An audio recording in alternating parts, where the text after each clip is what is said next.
Well, my supernormal legacy is all due to my maternal grandmother, Eileen J. Garrett. She was born a psychic, and as many of us are, but with a capital P, because she went on to become one of the world's leading trance mediums of the day.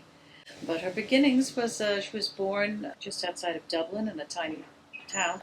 Apparently, her mother threw herself down a well at Garrett's age of 3 weeks, probably postpartum depression, and the father went on to shoot himself in the head, despondent over the loss of his wife, leaving my grandmother to be raised by a Protestant aunt who was not too thrilled to be stuck with this changeling, actually. I think she referred to her. Later on, she referred to her as the spawn of the devil, because right from the get-go, Garrett would be talking to, well, she didn't realize she had 2 and 3 invisible friends that she thought was perfectly normal.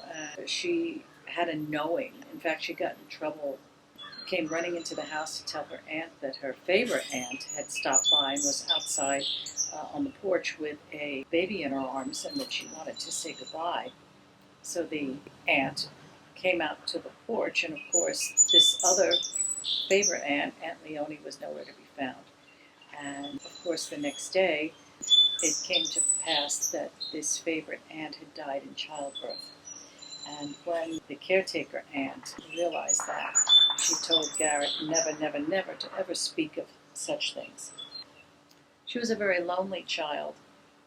I think people stayed clear of her. In point of fact, one day she got so upset with her adopted family that they were constantly telling her that she wasn't supposed to admit to what she was experiencing. In a fit of pique, she went and her aunt had a bunch of prize ducklings, and she went down to the river, and she calmly, because don't forget she was a farm girl, she calmly wrung their necks and stretched them out on the shore. But a strange thing happened.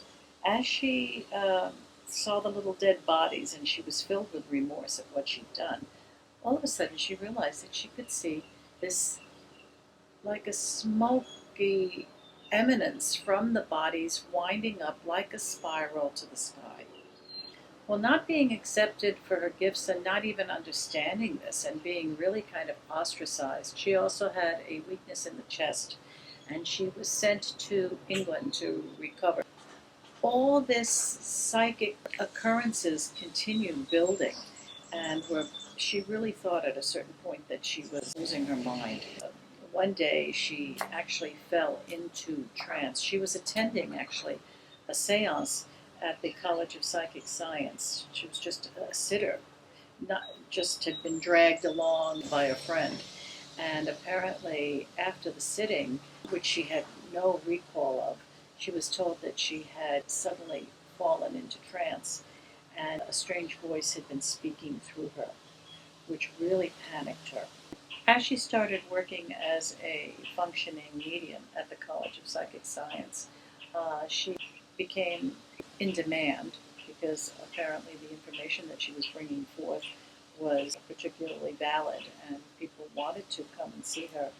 But what threw her onto the international stage is that England had been preparing a R-101, it was called, prototype of an airship that was supposed to be making travel to India from London in just a matter of days. She was having a seance. The sitters were trying to contact Sir Arthur Conan Doyle, who had worked with mediums and had recently passed. And instead of a very upset individual showed up, or started speaking through Garrett, entranced, saying that he was the pilot of this airship that had just crashed.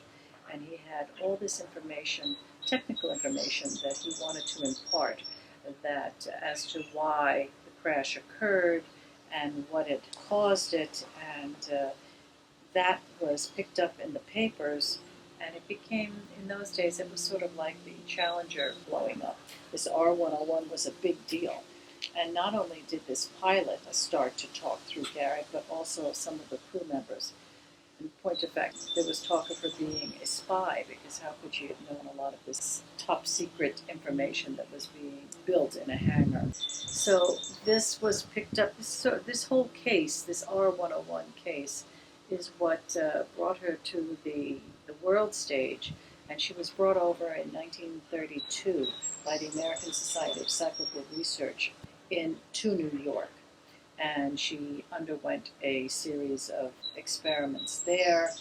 And then she was sort of off and running, off to the coast, doing a lot of psychic investigations, murder cases, lectures, her mediumship.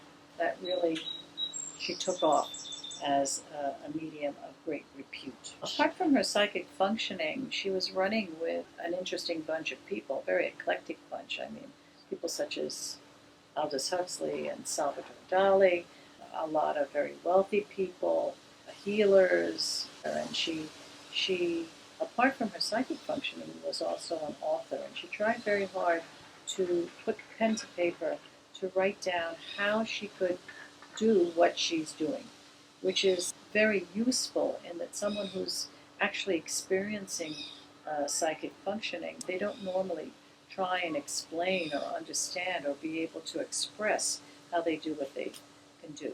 So in all this work, she managed to find someone, Francis Bolton, who was particularly wealthy, and they started their own foundation in 1951 to look into the questions raised by psychic functioning.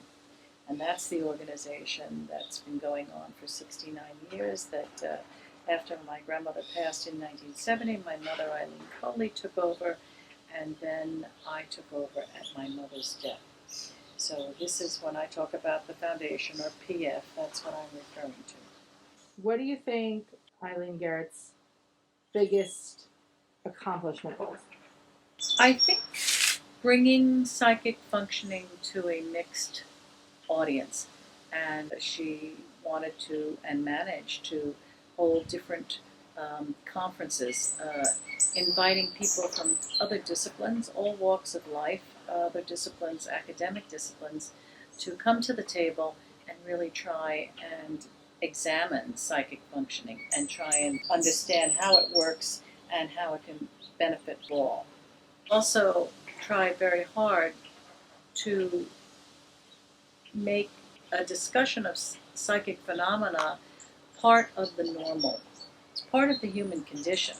I think a lot of us, most of us, have had strange experiences, have funny feelings, possibly telepathy. You think of somebody that you haven't thought of for years, and all of a sudden the phone rings and it's them. Sometimes people have premonitions. There's a lot of mother-child telepathy. Usually it's an emotionally laden occurrence that other people pick up. So we can be artists, but we're not all Michelangelo. So I think that to try and realize that this psychic ability is throughout all cultures, it's part of the human condition, and we all have it to a certain degree, even if we don't realize we do.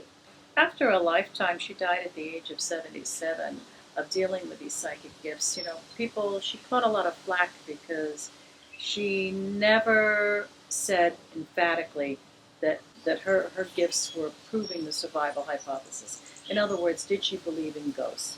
Here she's a trance medium. She's bringing forth information that she had no way of knowing, theoretically, from the various sitters.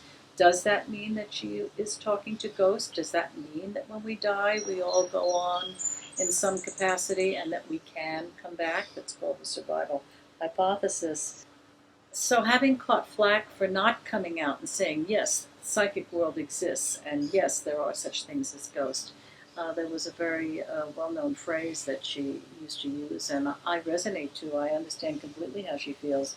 She said that Monday, Wednesday, Friday, she believed in the paranormal, and Tuesday, Thursday, Saturday, she did not. And on Sunday, she didn't give a damn. And I think that's a very apt phrase, because to be a total believer, all this psychic functioning opens up so many questions about life, consciousness, do we go on, religion, that sometimes you have people, believers are just as dangerous, I think, total believers that want to believe the whole thing, versus skeptics who don't want to believe a thing, and that basically we should have a foot in each camp and with critical thinking. That's the thing. So she went to her death still sitting somewhat on the fence. But what's important for us all is to recognize this phenomena, try and understand it, and then even more so, what does it mean for us all?